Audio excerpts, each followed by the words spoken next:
We begin with news that involves one of Donald Trump's most controversial and loyal aides, the speechwriter and polemicist who began the Trump era pushing that immigration crackdown and was later reined in by the courts. Well, he ended the Trump era openly talking up a plot to steal the election with fraudulent electors. Now, that may be familiar given recent news cycles, but I want to start here tonight to show you this all began and was actually seeping out in little ways into the public days before the insurrection. That's when Stephen Miller began one of the first confessions of the tactics that would later amount to a thwarted coup. This was the time when Giuliani was giving weirdo, bizarre press conferences. The courts had cut off most avenues of any kind of challenge.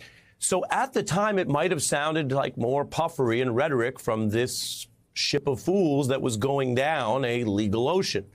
But in fact, I bring it back up tonight because, well, Stephen Miller's under a lot of pressure tonight. And the fact is, he was actually admitting specific tactics then, days before January 6th, about their plot to overthrow democracy. Listen here to the reference to alternative electors. We have more than enough time to right the wrong of this fraudulent election result and certify Donald Trump as the winner of the election. As we speak today, an alternate slate of electors in the contested states is going to vote, and we're going to send those results up to Congress. As we speak, alternate electors. If you don't watch Fox and Friends, and that wasn't how you were spending that early January morning, you might have missed it. And it didn't happen. There was not that formal submission of a bunch of alternate slates of electors. If there was, I bet we'd all remember it. But what Miller admitted there matters. It shows how far he would go for Trump. And it was not until many, many months later that we learned how serious that fraudulent electors plot was. More on that in a moment. Miller's in the news right now because he's testifying to the January 6th committee about all of this. That's another victory for Congress. They were able to end Miller's initial attempt to try to defy the committee, which included a lawsuit against its request for his phone records. But now, like so many others, he is cooperating. Investigators are probing his, quote, efforts to encourage state legislatures to alter the outcome of the election, a.k.a. steal it, by appointing, quote, alternate slates of electors. Now, that's one of the many tactics in this plot that's only come to view over time. And this matters tonight. This story is now, this investigation is now, and these kind of plots, if not addressed and publicized, will be potentially used again in the future to steal your vote. But we know more about it thanks to the government investigations as well as investigative journalism. And while some of the aides did go on to run from these plots, we have been digging into the scheme of how it was going to work to send in those fraudulent electors and who was involved, because this can be an election crime. Indeed, we always go to the source around here. We talk to all kinds of people in our news gathering. I asked a top Trump aide, Boris Epshteyn, about it, the fraudulent electors, and he admitted to it while quibbling with word choice. That's so funny. It's not fraudulent electors, Ari. It's alternate electors. Because of the process, again, that's laid out in the Constitution under the 12th Amendment. Who doesn't remember the old saying, tomato, tomato, alternate electors, election crimes, and coups? Well, call it what you want, but investigators are probing all of this. They're also looking at how Miller actually helped write Trump's January 6th rally speech, which infamously told people to go down to the Capitol to fight like hell. And when you take all these leads together, well, one committee member likens this to a mob-style investigation that will head for the people at the top with evidence that may show crimes that have not yet been alleged. You know, America has faced many failures in the Trump era. The news is full of them during and after. Democracy did hold. Trump did not seize the voting machines or the military. And for self-preservation, he almost always ensured that he would get other people to do the worst things, the most terrible plots, the most dangerous or potentially criminal schemes.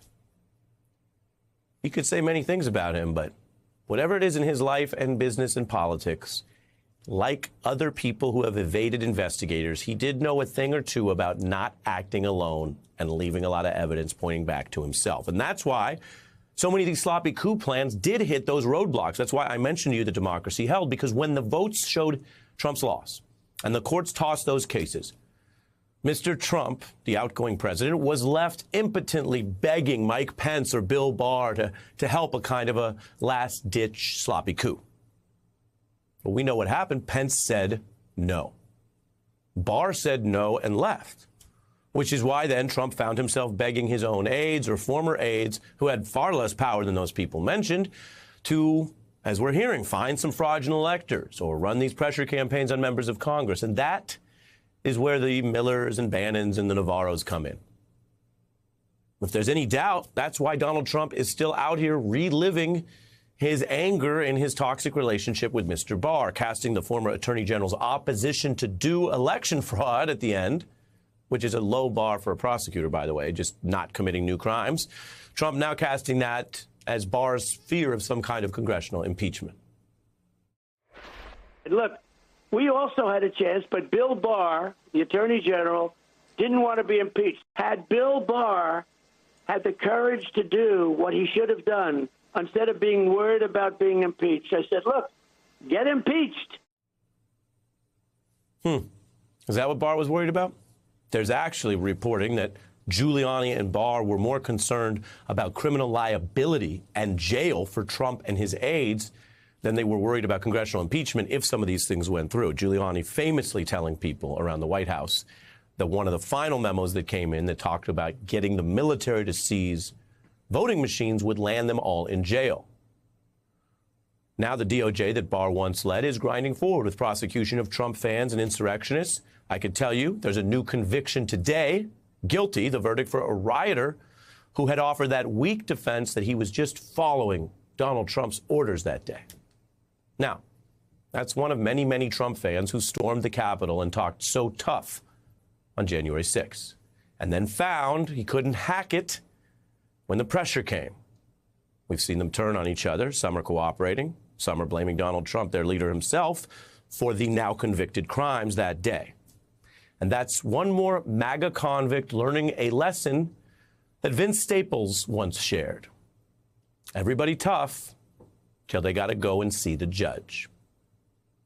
On this news night, let's bring in the justice correspondent for The Nation and NYU law professor Melissa Murray. Welcome to you both. Professor, your thoughts? Well, so much to say, Ari. I'm not surprised at all to see that defendant was convicted this morning. There was some discussion about whether or not blaming this on Donald Trump made me do it would be availing in some way.